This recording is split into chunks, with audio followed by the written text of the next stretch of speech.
So, hello, mighty companions. I want to welcome you to Facebook Live, YouTube Live.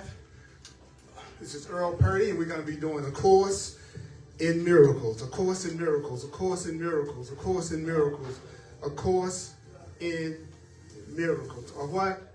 A course in miracles. So take a breath. That's a course in right perception. That's a course in right answers. That's a course in how to see things in a way that you don't give your peace away. The course is a course in how to remove the blocks to your being aware of peace and happiness. So it's for people who want to get rid of their unhappiness at any level. It's for people who want to remember love. It's for the Course in Miracles. It's for people who want to heal their sense of separation from God, who wants to tap into something greater, some greater power, some greater force, some greater love. And we're going to be on the section called Setting the Goal, and it's on page 365. No, it's on page 365, chapter 17, Forgiveness and the Holy Relationship. Forgiveness and the Holy Relationship, section 6, Setting the Goal.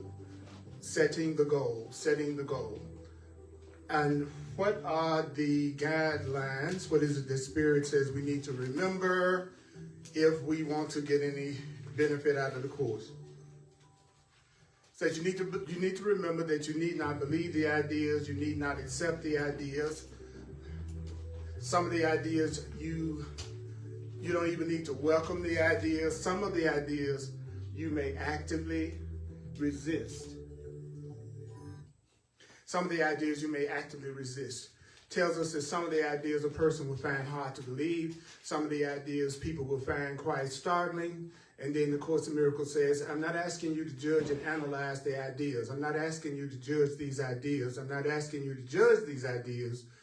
So then the mind goes, well, how will I know if these ideas are true? Well, how will I know if these ideas are true? Their use will give the ideas meaning to you, and the Course says we'll show you that the ideas are true. So what's going to make a person aware that the ideas are true? They have to use the ideas. Okay, so in order to recognize the truth is true, you have to use the ideas. So this is talking about, when it says setting the goal, it's talking about setting the goal of love, setting the goal of truth, setting the goal of God. I got this goal that I want to heal my separation from love. I have this goal, I want to heal my separation from God. But the thing about the Course in Miracles is that it teaches universal principles. So every principle that it's teaching, you can apply to anything. So that's one of the things I love about the Course. It says, if you want to give something a test instantly to see if it's really true, all you have to do is ask yourself, does this apply to everything without exception? If you can apply this principle to everything, it's true. But if there's one exception that you say you can't apply the principle, then it's not a real truth principle. So if anybody's left out, I call it the no exception rule. If anyone's left out, it's not a law from God. If it leaves out anybody, it's not a law. If anybody can be healed, and it's coming from a real law of healing, then that same law of healing would work for everybody. It wouldn't be one person can be healed of one thing and then another person can't be healed of something else. That means you're working with principles of the ego.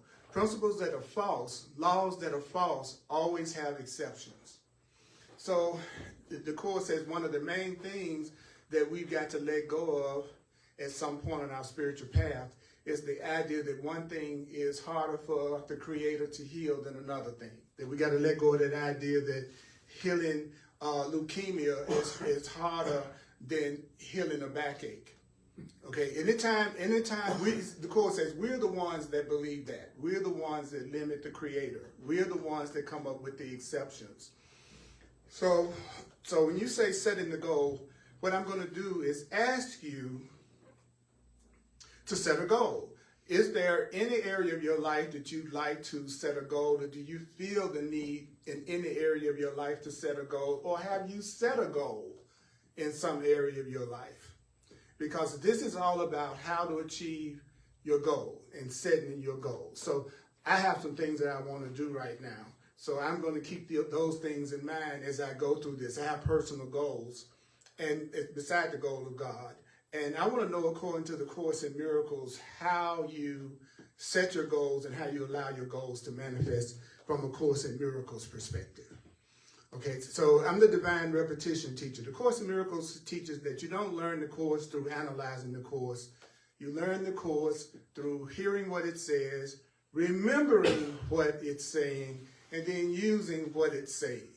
It simply means interpreting your experience the way the Course in Miracles is teaching you to interpret your experience. Again, we're on page 365, chapter 17, the Foundation for Inner Peace version of the Course, the Blue Book. And it's the chapter called Forgiveness and the Holy Relationship and Setting the Goal. Because I got in here as well as online, I got a lot of people who are getting into the book, who are reading the book, who want the tips that I can give about how to really use this.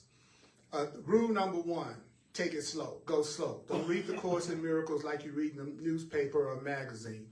You want to take it slow. For instance, it says, the practical application of the Holy Spirit's purpose is extremely simple. So what does that mean? It means it's unequivocal. In fact, in order to be simple, it must be unequivocal. So what is the simple? What is Course in Miracles' definition of simple? He says the simple is merely what is easily understood. So when you say you want it simple, you're saying, you know what, God, Spirit, I want this to be taught to me in a way that's easily understood. And another word for Holy Spirit is love. So don't let the Christian terminology throw you. The Course is only talking about love, which is right-minded, which is spirit, and fear, which is our false self, which is coming from separation. So if you want to practically apply the purpose of love, it's extremely simple, but it's unequivocal. And so when you read the Course and you go, well, what does it mean? Here's a tip. Don't keep reading over something in the Course until you think you understand it. Keep on reading, keep on moving forward, because it's saying the same things in many different ways. So if you didn't get it the way that it said it then, if you keep reading, it's going to say it again. So I'll say that again. Do not get caught up if you're studying the Course in the terminology that it uses or any sentence that you read that you don't understand. Try to fight your temptation to give your interpretations of what you think the Course in Miracles is saying. Try to fight your temptation to take your brilliant mind and then interpret what you think the Course in Miracles is saying. Because it's saying what it's saying, which is, if you want to practically apply the truth and practically apply love's purpose, the Course says it's simple and it's easily understood. And it's when something is simple and easily understood that is clear to you. So how do you make things clear to you? Well, I want you to put this to me in a simple way that I can easily understand. So what does that mean? It says it right here. Let me go to my Kindle. I love having the power to enlarge fonts. It was one of my magic powers. It took many lifetimes of incarnating before I was able to do that. You know, because I have forgotten that I am a divine being that is completely perfect and has all kinds of superpowers. So I'm fooling myself. So I think I have to have little pieces of glass in front of my eyes in order for me to see things clearly. But I also love myself enough to happen to have them. That's the way the Holy Spirit deals with our illusions. The Course says Spirit gives us even those things that we think we need, as long as we think we need them. So if you think you need to focus on getting your bills paid, or there's something going on with your body, or something going on with your, whatever needs you think you have, or whatever level you think you are on, the Course in Miracles is saying higher self will meet that need. So get rid of those thoughts that somehow or another is something wrong for you to say, hey, God, I need the rent money. Hey, Spirit, I need the rent money. See, sometimes the ego fools us with a pseudo-spirituality that'll sometimes make us pretend we beyond asking for stuff like that. So all you got to do is kind of look at how much fear you have in any particular area, and the area that you have the most fear and worry in is the area you have the least amount of faith in. That's where your no faith is located. And here's another quick way to tell. It's whatever areas of your life that you're trying to handle before you ask Holy Spirit's guidance. It's whatever area of your life that you never stop and ask higher power, what do you want me to do? What do you want me to do? Where do you want me to go? What do you want me to say? And who do you want me to say it to? If you have not gotten into that habit, you now know why many times the things that you want do not appear to happen. Because you're not doing what you're told. You're not asking. What do you want me to do, God? Where do you want me to go, God? What do you want me to say? And the most important, who do you want me to say it to? The last time I asked that question, what Spirit said to me was, what do I want you to do? This workbook and the teachings that's in it. Where do I want you to go? To the workbook and the teachings that's in it. What do you want me to say? What it's telling me to say. Who do you want me to say it to? Yourself. I went, I knew it, because I knew it was a message from Spirit. You know how I knew it? Because a message from Spirit will be something that you're able to do right now. All that future guidance you get about all the stuff that you're supposed to do in the future that you can't do right now, that's coming from your ego. That's coming from the voice that's not your true voice. How do I know that? Because the Course in Miracles told me that the whole purpose of the Course in Miracles is to teach me how to tell the difference between when I'm listening to the wrong voice and when I'm listening to the right voice. How do you know when you're listening to the wrong voice? When you feel depressed, angry, like a failure, shame, and like you're unhappy and you're not getting what you want in some area. I had to go ahead and deal with the fact that one of the most challenging things about me being a Course in Miracles teacher is the simplicity of it. Because sometimes it makes me mad because it's almost too simple. It's almost too simple. So how can you tell that you're getting guidance from Spirit or love? Well, the Course says it in the very next sentence. Well, first of all, it's going to be simple, easily understood, and clear. When you get an answer from love, when you get an answer from truth, it's going to be simple, easily understood, and clear. So when you get an answer that's simple, easily understood, and clear, then you know you're listening to your guidance. If you get real complicated answers, you're listening to your ego. So what's next? It says, well, the first thing I want you to know is that the setting of the Holy Spirit's goal is general. Setting up the goal is general. And here's all it means is this. If the goal is love, the goal is peace, the goal is happiness, the goal is love, the goal is peace, the goal is happiness. All right, I want the goal. That's true for all of you. Spirit is saying, I want all of you to have love. I want you to know nothing but love. So at first it's general. Like when someone goes, I love everybody. I always want to laugh when I hear people say stuff like that. Because I know it's, in most cases, and that's my judgment, it probably ain't true. Right. Well, how do we know that? Do you have any form of fear and any form of guilt in any kind of way on any level at all? Yes. Well, okay, then you haven't done it yet. You haven't pulled it off yet. You don't love everybody yet. You know how I know you don't love everybody yet? Because if you still have any kind of guilt about anything, you're not loving yourself yet. So that you're part of everybody. So I know you're not loving everybody because you're not loving you. Most people think when you say that, they're talking about them loving everybody. They don't understand. Well, if you say you love everybody, if you say you love everyone, then you can't be leaving yourself out of that. So you got to be doing some deep love for yourself. Now, we'll lie to ourselves and say we love ourselves. Then the Course has taught me to ask the next question. Do you have any fear or do you have any guilt at all or anger or grievance? Yes. Okay, then you're not loving yourself yet. Get out of denial. See, your feelings are the one right use of judgment. The Course in Miracles says, you can talk yourself in and out of anything, but you know when you don't feel good. You know when you don't feel ecstatically happy.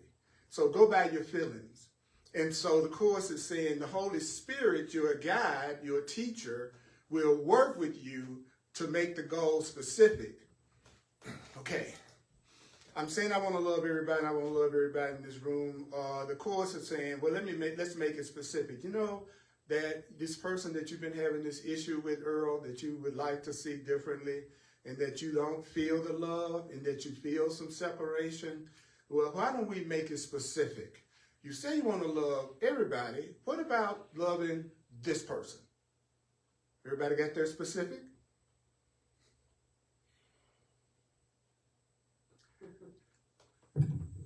Why should you pick something specific? If you say you want to have abundance, and then you go, I'd like that abundance to take the form of lots of money in my bank account. That's specific. See, that on one hand, you're saying I want abundance. The next minute, you're being very specific where you want to experience it. Because what? Application is specific. Okay? So there are certain very specific guidelines that the Holy Spirit or your guidance provides for any situation. Okay. I'm in this relationship. I like to see it differently. So I got to apply these principles. I want this goal of having peace with this person. So if I want to have peace with this person, I have to specifically say who this person is that I want to have peace with, and then understand that there's very specific guidelines that the Holy Spirit, my inner teacher, is going to give me for this situation. You say you want to have peace with this person, Earl. I'm going to give you some guidelines as to how you can have peace in this situation. You're saying you want some prosperity and abundance in this situation. I'm going to show you exactly how to have it in this situation. You're saying you want to heal your relationship with God and you want to do the course. I'm going to show you exactly how you would do that. You set the goal, then we're going to make it specific. See, the Course in Miracles is always giving people very specific things they can do to get out of their unhappiness, or whatever it thinks is bothering the person. So what's the problem with people hearing it? Because they have already made up their own plan for what's going to make them happy, and they're looking for you to validate the plan that they've already come up for what they want. In other words, I want God to make things happen the way I want them to happen. I want everything to happen the way I want it to happen. You know, I see you, I like you, I see you from across the room, I decide you need to be my next partner. And then what I do is I ask God, how can I get you? Right? But I missed the main question I should have asked. You know, and the main question I should have asked is this the person, Holy Spirit, that I should be focusing in on? Is this the person I should even be interested in? Right? Okay, so that would be specific. And that's why I'm using a situation that I'm dealing with in my own personal life to see differently. Then it says, but, see that word, what's that next word? Somebody say it out loud. But what? Remember. What did it say? Remember. Remember what? Remember that you don't yet realize their universal application. I'm going to give you the answer to the situation that you're going through, but I also realize you don't know how to use this answer in every situation yet. I'm going to give you the way out of this in this situation, but I know you don't know how to apply this to every situation. For instance, I'm giving this class all the meaning that it has for me right now, and you're giving this class all the meaning that it has for you right now, and that's true in every situation. If I drive down the street, I'm giving that all the meaning that it has for me. If I change my tire, I'm giving it all the meaning that it has for me. If I call my children, I'm giving that conversation all the meaning that it has for me. If I look at my bank account, I'm giving it all the meaning that it has for me. If I look at my partner in the relationship we have, I'm giving it all the meaning that it has for me. I'm giving it all the meaning that it has for me. I'm giving it all the meaning that it has for me. Your boss, I'm giving him all the meaning that he has for me. My family, I'm giving them all the meaning that they have for me. Dancing, I'm giving it all the meaning that it has for me. My weight, I'm giving it all the meaning that it has for me. My race, I'm giving it all the meaning that it has for me. My gender, I'm giving it all the meaning that it has for me. Sex, I'm giving it all the meaning that it has for me. Notice if it's the truth, I can apply it to what? Everything. If you can't apply it to everything, it's not the truth. So a person really isn't upset about the situation that they're dealing with. A person is upset because of the meaning that they're giving this situation. You're upset because of the meaning you're giving that situation. You're upset because of the meaning that you're giving that situation. If you're not thrilled with me as a teacher and what I'm saying, it's because you're giving me all the meaning that I have for you. And the meaning that I have for you is not exciting you. Or what I'm saying is not exciting you. But it doesn't mean what I'm saying isn't the truth. And it doesn't mean what I'm saying isn't valuable. But do you know everybody's doing that with your conversation with them? They're giving your conversation with them all the meaning that it has to them. So the Course is saying what? It says, well, I want you to realize that that's what I just gave an example of. Universal application. Then the next line says, therefore, what? Therefore, it is essential. What's that word? Essential at this point to use the guidelines or the truth in each situation separately until you can see more safely look beyond each situation in an understanding broader that you now possess. Now, many times when you hear a statement in the Course in Miracles, the temptation is to go, what the hell did I just hear him say?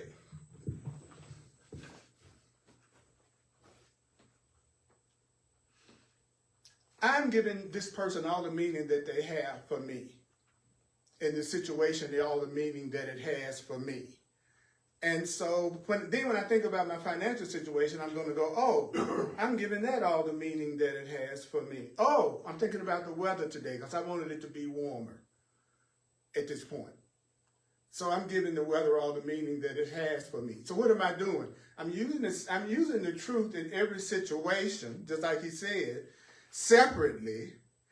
Then I'm going to get to the point that I can look beyond each individual situation with an understanding that this truth I'm practicing applies to everything.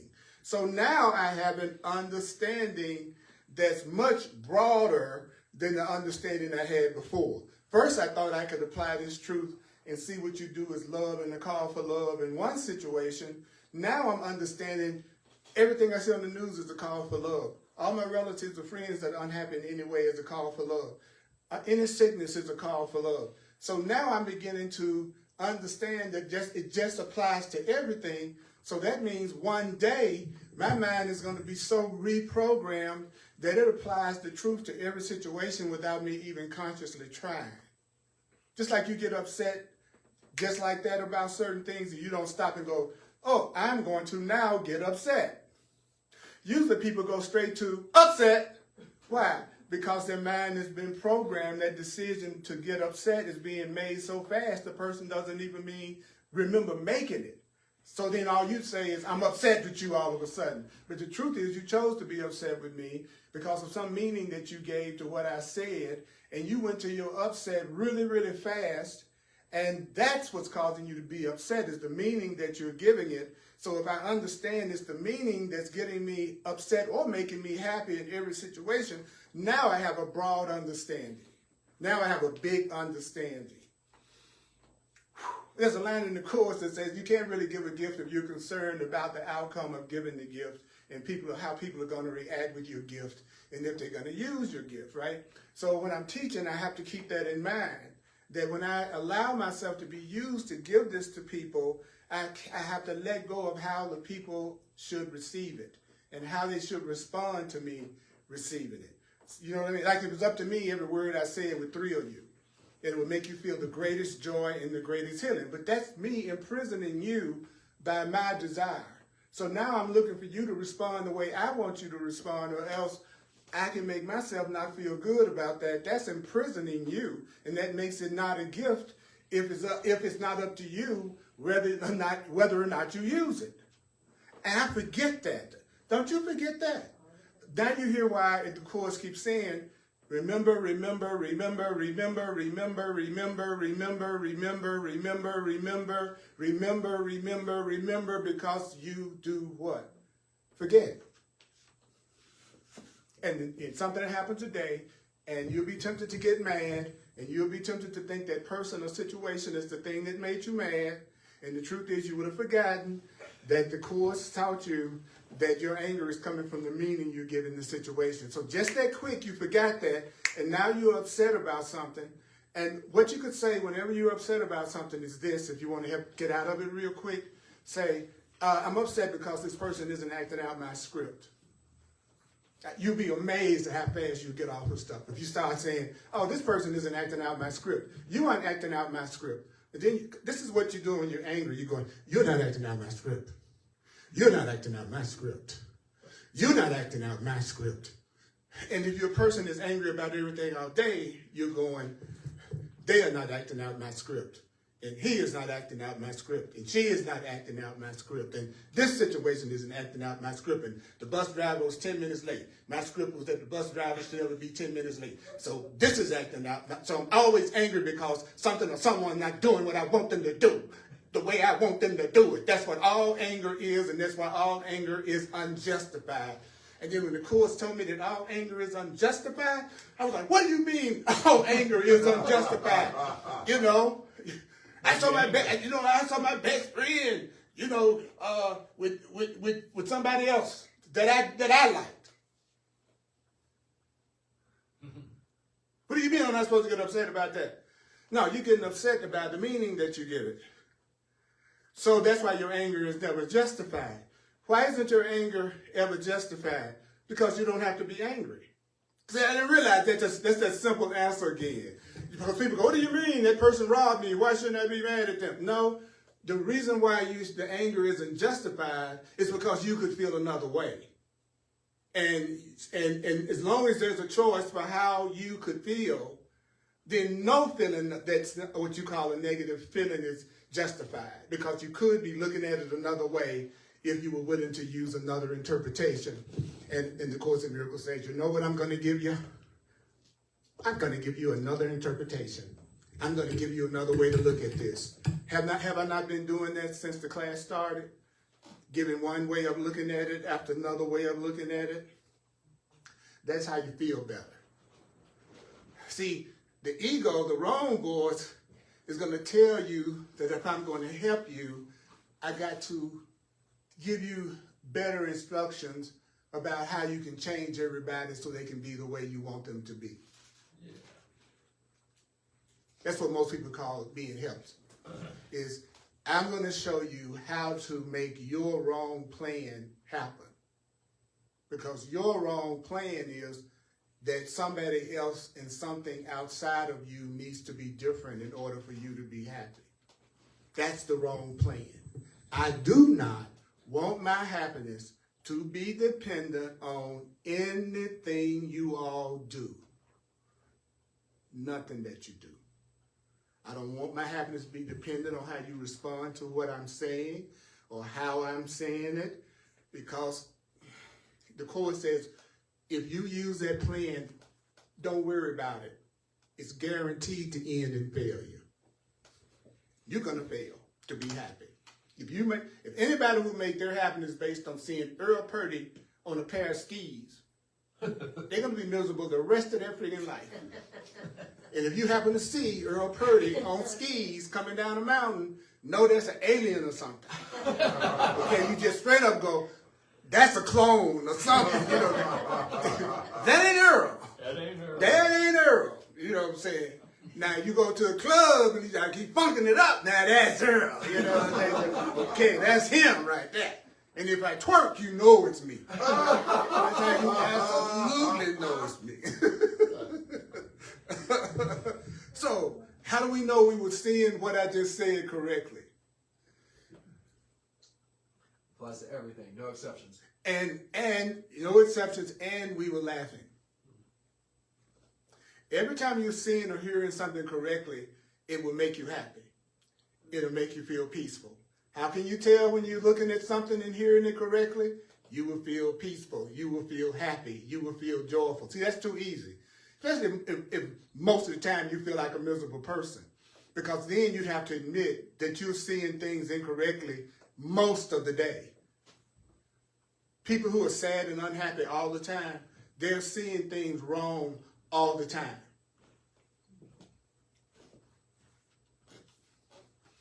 Whew. So, That was one paragraph. So let me see if I can remember anything I just heard. If something's going to come from the Holy Spirit, it's got to be simple, it's got to be clear, it's got to be easy to understand. I need to be specific about how I want to use these rules and these laws. I need to think of specific situations, and I need to apply this to a specific situation. There are guidelines that we're going to get about how to have that happen and how to have peace in every situation, but right now we need to just learn how to apply it to this one situation at first, and then we're going to learn that it applies to all situations, and we'll start using this one rule or this one situation to heal. When I do clarity sessions with people, that's one of the main things I tell them, is that I want you to be very specific about your story. Some people are the school, and that's okay, and it works too. Well, the last thing you want to do is talk about the story. I hear that a lot. You shouldn't focus on the story. That might be true for you, and I don't doubt that. But it's not true for me, and therefore it's not true for someone who wants to be helped through me. That meant they also needed a very specific situation, or they wouldn't have been drawn to me. And I find that to be true. If I can get the person to go, instead of going, well, it's just my ego bothering me right now because it's really an illusion, and they come in and say, I threw my shoe at my husband last night. That makes me feel inspired. That's a thrilling session for me to do, because they just done what the Holy Spirit told. He said they just gave me a specific situation to use the truth on. And when people do that, it's amazing how my intuition kicks in, and so many things I can hear from the Holy Spirit to tell them. Those who try to pretend like they all, feeling good about everything and happy about everything and hiding in the way they feel, you can tell because there's no energy in the exchange. It doesn't feel authentic. It doesn't feel real. They're being tempted in many cases to say what they think they ought to say as a good spiritual student, rather than to say, I hate my daddy for what my daddy did to me in my perception. See, that's the person that's going to get healed, not the person that just goes, well, that was just my ego. That's true.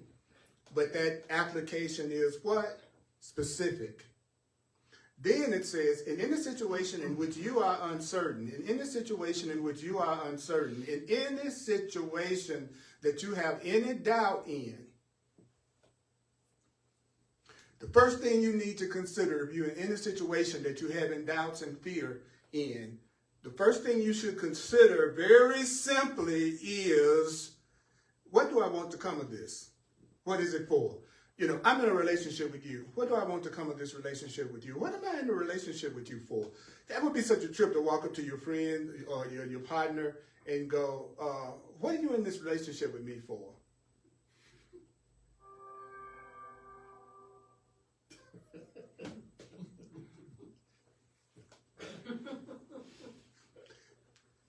That's the way spiritual people pass gas. That's the way it sounds. Like a little harp, a little chime. That's how you can tell when you become more spiritual.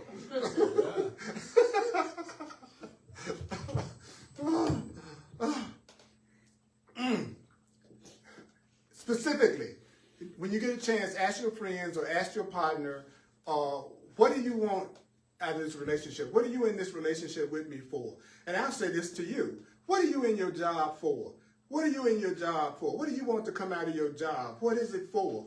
What do you want to come out of your financial situation? What's your financial situation for? What do you want to come out of your spiritual growth and your spiritual situation? What are you doing it for? So the first thing when you're feeling afraid, what is it a person should do? Okay, so I'm in this situation that I was just talking about. I feel some doubt. I feel some uncertainty. Then the first thing I need to go is, what do I want to come out of this relationship with this person?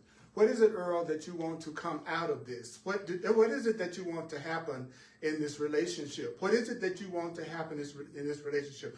What is this relationship for, Earl? You need to get clear. What are you in this relationship for? What are you in this situation for? Why are you here? Why are you married to that person? Why is that person your partner? Why are you on that job? Why are you driving that kind of car? Why are you living the way that you live? Why do you look in the body the way that you look? What is the purpose? What is it for? What do you want to happen? What do you want to happen? What do you want to come out of the situation? I know you're dealing with this situation, at work, but what do you want to happen in this situation at work? I know you're dealing with this situation that's a spiritual situation and how you're trying to grow, but what do you want to come out of your spiritual search? What are you doing it for? Why are you on the planet? Why are you even alive?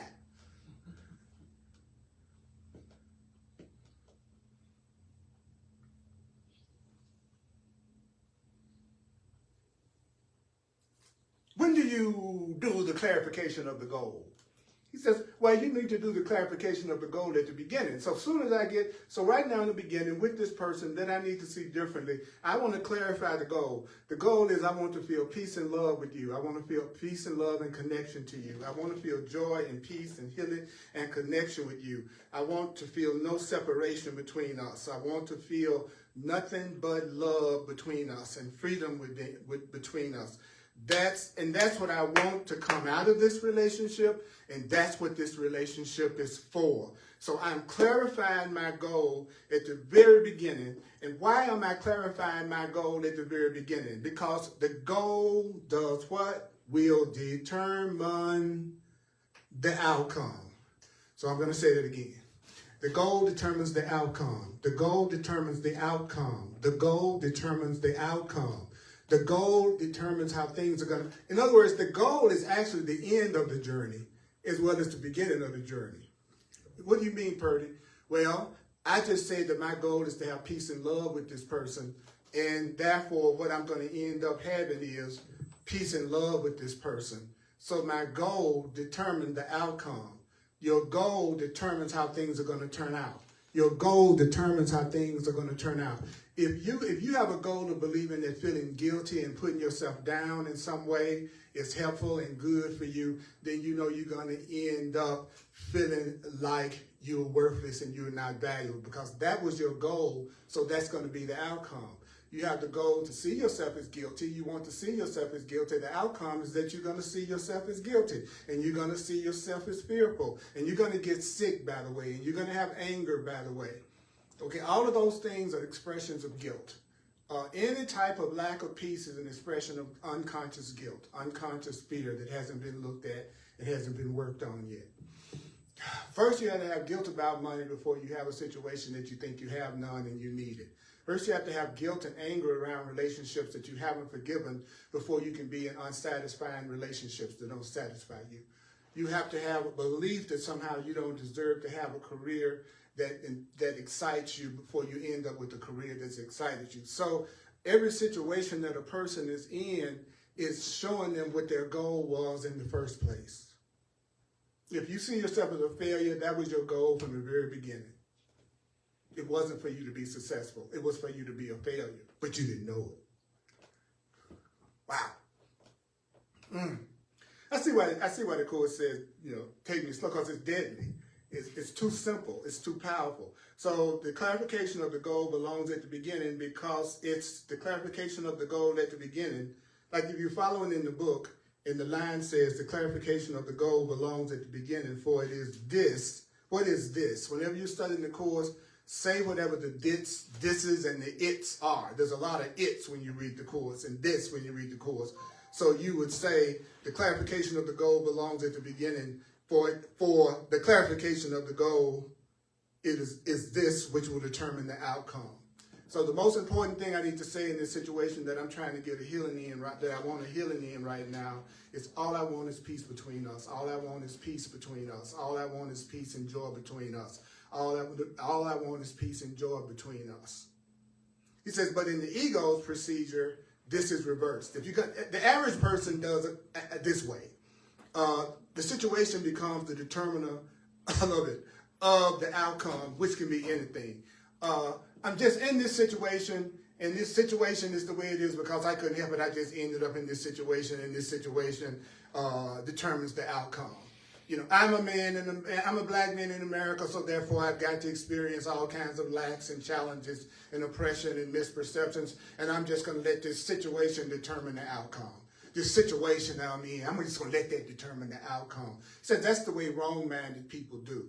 Then the Course says, and the reason, like, why would I want to just not make any goals and not set any goals sometimes when you're talking to people, you say, why don't you simply sit down with your partner and say, why are we together, and then come up with your purpose for being together and which I would like to achieve together, and then both agree that you're willing to do what it would take in order for you all to achieve your goal of really loving each other and having peace with each other.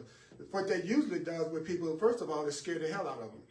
They're actually afraid to sit down with their partner or their friend and say, I want to set a goal with you to see what the purpose of it. Sometimes they feel like it's even ridiculous to even entertain that idea that they're that separate from their partner or friend, that they don't even feel safe that they could even approach them and say something like that and not be laughed out of the room or be totally misperceived.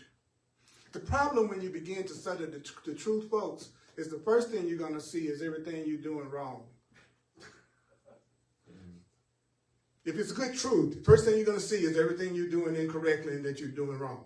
You won't be seeing everything you do right first. You're going to see everything that's keeping you from being happy.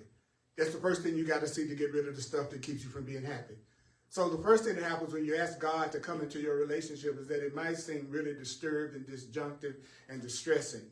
Because what happens when you first ask Spirit to go into a situation is that you see how much the situation that you're in is out of alignment with love and peace. The first thing you see is, oh, I want to have peace with my partner. Now, first thing, and I've asked God to come in, and what I'm seeing is every reason why we don't have peace with each other. But that's what you have to do in order to get to the point that all you have is peace with each other, is you got to see what it is you're doing that's keeping each other from having peace.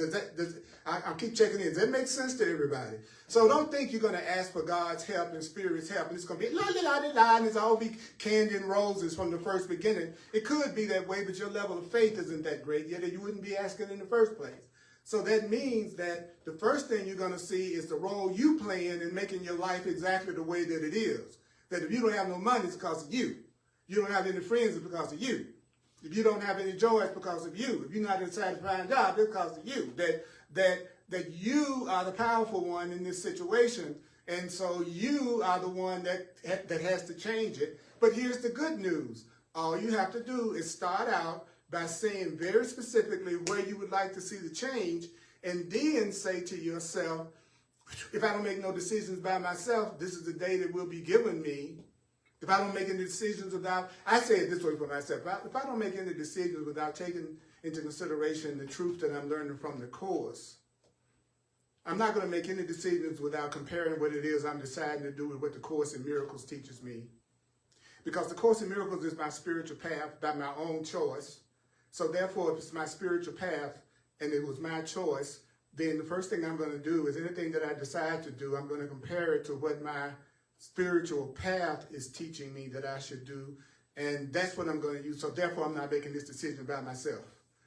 I might want a car, but I'm also going to ask, okay, Holy Spirit, is that a good move for me to make? So how can I tell if it's a good move for me to make? Because if it's a good move for me to make, first of all, I'll be inspired to do it. Second of all, if it's a move for me to make, I'm going to make sure I'll be okay if it doesn't happen. That's how you can tell when you have an ego desire and when you have a desire that's coming from your real self. One way you can tell is you don't want anything that you're going to give your piece up if you don't have it. I used to always say to myself, if I got ready to buy something, the rule that I got from the course that I would use is, would I get upset if this thing was stolen or lost? Or somehow or another left my possession? Would I freak out? If it was something I'd freak out, if I lost it, then I wouldn't buy it. The television that I'd freak out if I walked in the house and it was gone is the television I don't want. I don't want anything that would take my peace away. So I don't buy things, do things if I could help it. If I knew something happened to that, I couldn't keep my peace at some level about it. I try to give practical applications of A Course in Miracles. That's my goal with you all after 40 years of doing this. And I'm especially here for everyone that wants to come, and I'm especially here for Course in Miracles students. Who are Course in Miracles students? Those who study it. Those are the official ones. Okay, and it's okay not to be an official Course in Miracles student, but you're the one I'm particularly talking about because I've been studying this stuff for 40 years and I got a lot of stuff inside of me that I need to get out. That I can't say to people who don't study. But you can see I have no attachment.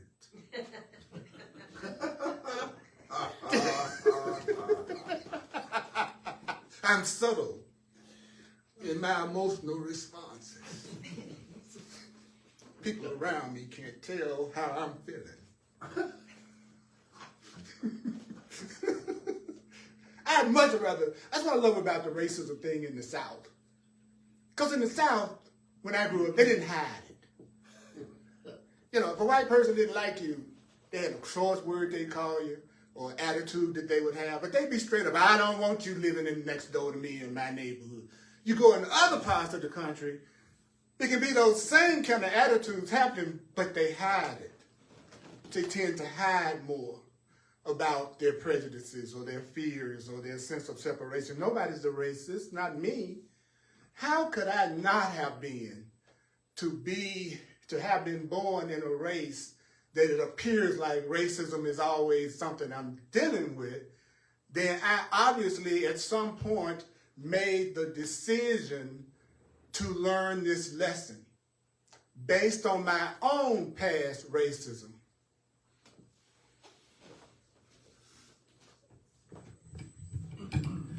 I know who the racist was because I'm meeting it.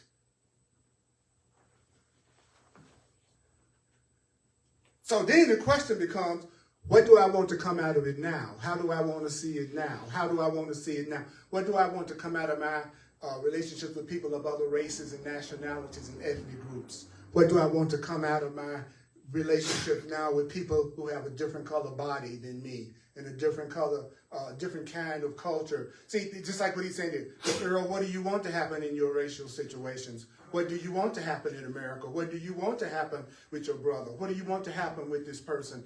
Until you start asking that and until you get that clear, you're not following the guidelines. And since you're not following the guidelines to peace and happiness, how successful do you think you're going to be at getting the outcome if you don't do what it takes to get the outcome? If you don't do what it takes to get the outcome, then how can you expect to have the outcome? I want peace between me and this person. So that's why you see me doing this. I'm demonstrating it because a teacher should be a demonstrator.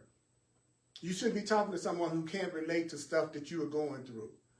You know, I'm so enlightened that, Earl is floating down from the top of the ceiling to give the truth to all you little pitiful people who don't know it from all of my grand and great wisdom. Because I never get angry. I never get upset. I love everybody. Or somebody that's saying, hey, I've been studying this for a long time too, and I've learned the faster I use it, the quicker I get the result. But I still have stuff to come up from time to time that I have to deal with. There is a few people that I have wanted to run down. But fortunately, I've studied long enough not to do it. So I'm in improvement. So I'm going to walk just a little bit ahead of you. I'll be just a little bit more familiar with the book. I would have taught longer. But I'm not too far ahead. See, I don't want to get too far ahead of you because of me and you walking down the road and I get too far ahead of you, I'm walking by myself. So you want to be around equals more than you want to be around people that you see as unequal. When you're around people who you see as unequal to you, it doesn't tend to make you feel really good and really powerful. You want to be as close as you can get to being equals, and preferably that person will know a little bit more. But you all are still close enough to be walking together and not alone.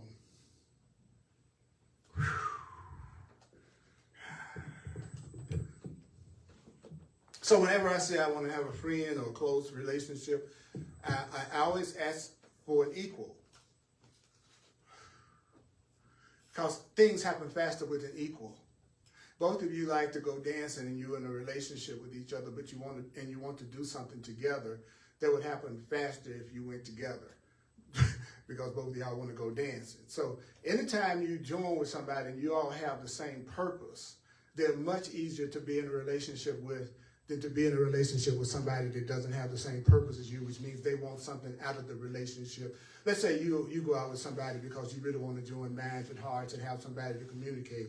And then other persons, the only thing on their mind is how quick they can get you in the bed.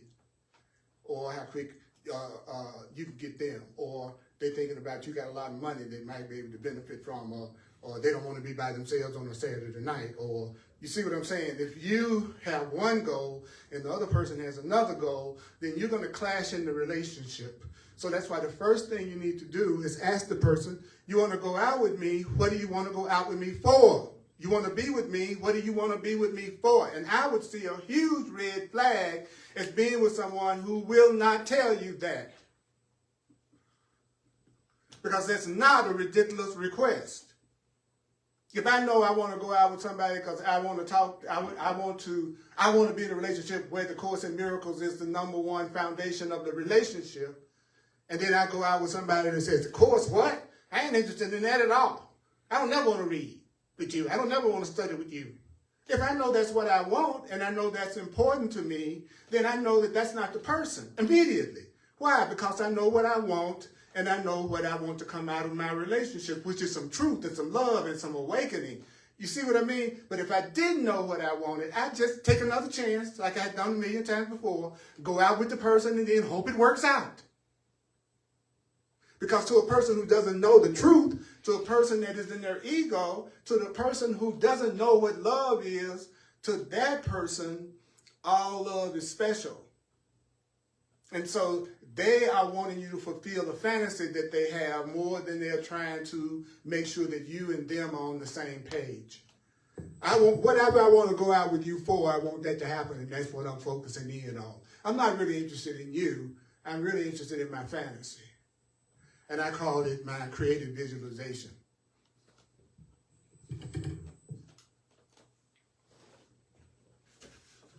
So here's the last sentence of this paragraph, and I'm going to stop here because I want to repeat a minute.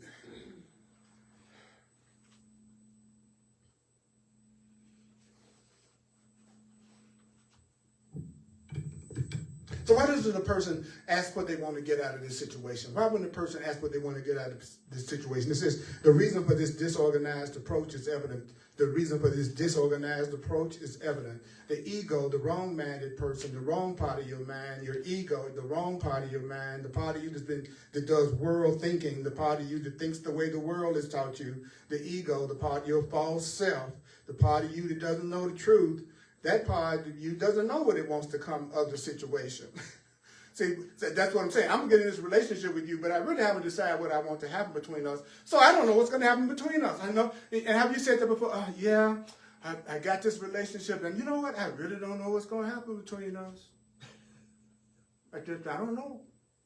He said that's the most wrong-minded approach that anybody could have with a relationship, because that's a person who's only aware of what they don't want. The worst person, the kind of person of friendship to be in a relationship with is somebody who don't know what they want. He said, let's go out to the restaurant. You know, where do you want to go? I don't know. I know I don't want to go to McDonald's. And I know I don't want to go to Popeyes. And I know I don't want to go to Burger King. And I know I don't want to go downtown. That's what the Course says. The ego, the wrong mind, is aware of what it doesn't want. That's all it knows.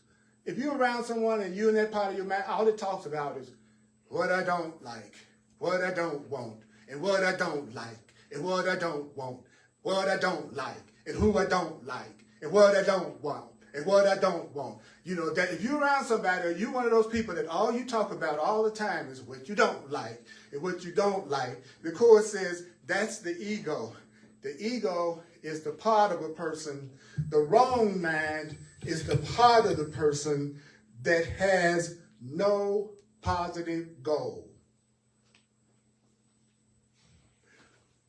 I'm looking for people in my life that have positive goals. I want to talk about positive goals. I want to focus on positive outcomes. Do you know the Course in Miracles says to say what you don't want isn't the same as asking for it. And you know, just because you say, I don't want to be broke, I don't want to be poor, is not the same as saying, I want to know my wealth. I want wealth is not the same as I don't want to be poor. So be very conscious of every time you find yourself talking about what you don't like and what you don't want, because this is what happens when you talk about what you don't like and what you don't want. And when you focus on what you don't like and what you don't want, I want you to watch me very closely. I do not want poverty. So what you don't want, he says, you project it out. And then you meet it. Yeah. I don't want loneliness. It's fine. I just ran into loneliness. I'm by myself a whole lot. I don't want people who upset me. All of a sudden, I find myself surrounded by people that doesn't, because when I say what I don't want, I project it. What you don't want, you project. What you don't want, you project. But it's still in your mind, because everything is in your mind. So you still meet it, but it looks like it's happening to you instead of what you created yourself. All right. So I'm gonna stop here so that I can try to remember what I've already heard to be applied specifically. I hope you do the same thing to some situation or circumstance that you're going through right now. I'm going to pass the donation bag around for those who feel led to share a financial expression of appreciation. I want to give you that opportunity.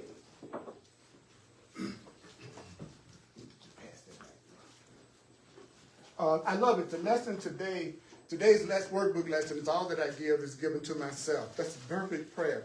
Everything that you're giving right now, you're giving to yourself. Everything I give, I'm giving to myself. Everything you give, you're giving to yourself. Those of you online, I'm a full-time teacher of A Course in Miracles. I love you and appreciate you. If you'd like to make a financial expression of forgiveness and a financial expression of love, you can use Venmo, the Cash App, PayPal, Zelle, Square, or you could go to my website. And my website is www.earlpurdy.com, www.earlpurdy.com. And my email address, did I say my email address? My email address is earlpurdy@earlpurdy.com. earlpurdy@earlpurdy.com. Thank you in advance for what you share with me. If you'd like to get past some situation in your life and you know you're ready for it, to get a new perception and to make it different and to have a healing, I'm available for one-on-one sessions. And those sessions are called clarity sessions. And you can self-book a clarity session with me online at earlpurdy@earlpurdy.com. I'm also available for astrological, numerological readings and interpretations, which is just another way for Spirit to communicate with us and give us guidance. All right, the planets are not making anything happen to you. I'm not a fortune teller. I'm a messenger. And there's information you can receive that could give you more insight into how to let yourself have more peace. So I'm open to people who are open to it. You can also go online and book one of those sessions with me. Also, I'm simulcasting my live classes on Facebook and YouTube at the same time. So if a person wants to join in for the live class and they don't have Facebook, then they can just go to the Earl Purdy, just do Google Earl Purdy and go to my space online, and you'll be able to do it. I'm calling out for all my students. Make me aware of who you are. Email me. Make me aware of who you are, because there's some things that Spirit is leading me to do with my students, and everybody is, and I'm everybody's student. So I'll cover that part of you that needs to hear me say that. And at the same time, the application is specific, and I really want to connect with the people who resonate with me the most. Ask for what you want.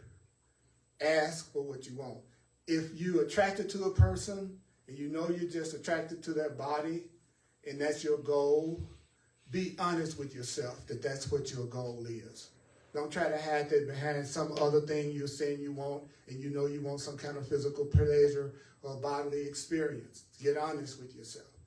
And then when you're with that person and they have to be an enlightened kind of person working on themselves, and they go, what do you want to come out of this? What do you want to go out with me for? Sometimes you can be strictly honest and go, what I want to have is a physical pleasure with you, and that person might say, that's exactly what I want to. And you all would have a very nice connection with each other with no conflict. But if you say, I want to be with you, but all I want is your body, but I'm lying to you and pretending, then even if the body thing happens, we won't be able to keep it going because I really wasn't interested in you for any other reason. So the energy is going to die out. Woo! Wow. All of us been in relationships enough to know that the physical pleasure end of it doesn't last the longer you're with the person.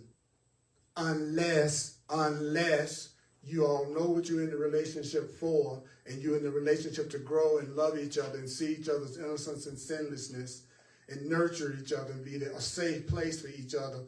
If that's your goal, and that's both of you all's goal, you're going to always be turned on by each other. The passion leaves because the love wasn't there. The passion leaves because it was never real in the first place. Somebody was in the relationship just to get. And you can feel when you're around people and you know that they just want to get something. You can feel it. If you pay attention to your intuition, you can feel it.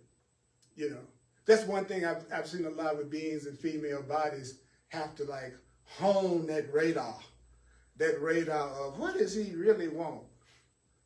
Or whoever's playing the masculine or the feminine, no matter what their bodies are, it's still the same game.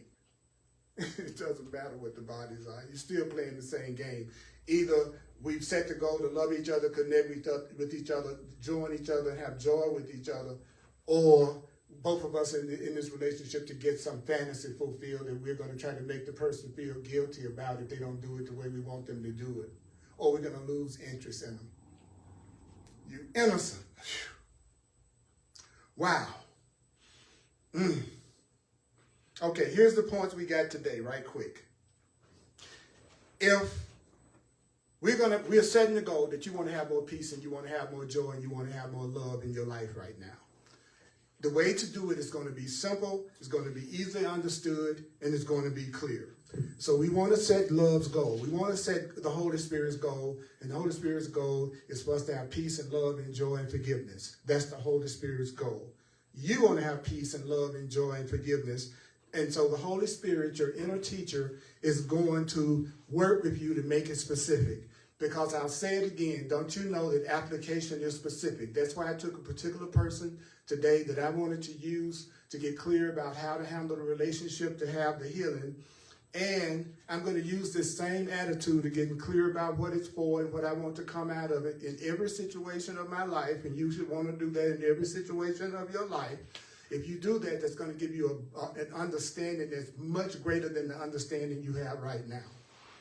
So what do you do in any situation that you're feeling some fear and doubt and conflict? What do you do in any situation that you're feeling some fear and doubt and conflict? The first thing you want to do is you want to ask yourself, what do I want to come out of this? What do I want to come out of this? What is this for? What is this for? What am I in this for? What am I with them for? The first thing I want to do is ask, what do I want to come of this? What is it for? What do you want to come of your spiritual study?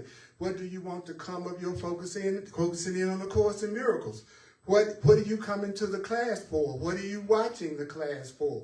What are you doing it for? Because the clarification of the goal belongs at the beginning. The clarification of the goal belongs at the beginning. The clarification of the goal belongs at the beginning. The clarification of the goal belongs at the beginning. The clarification of the goal belongs at the beginning because that's going to determine how it turns out. Let go of focusing in on what you don't want. Stop talking about what you don't want, what you don't like, what you don't want, what you don't like. What you want is a what? You want a positive goal. You want a positive goal.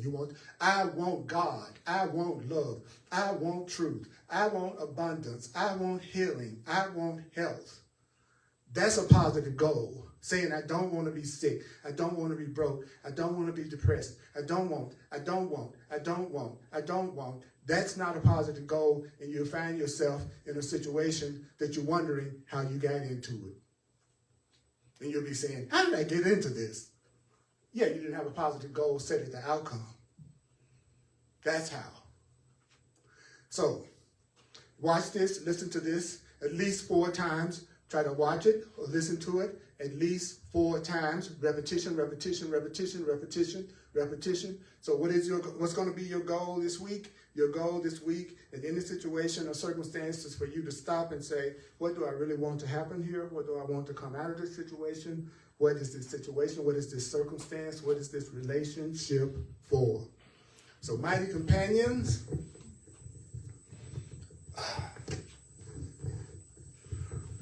thank you, thank you, thank you, and thank you, and thank you, everybody that's online. Let me know who you are. Email me my teachers and students, because that's what it is, all right? Because I got some stuff I want to do with y'all. Mm-hmm. Okay. I know what I want with you. Love you so much.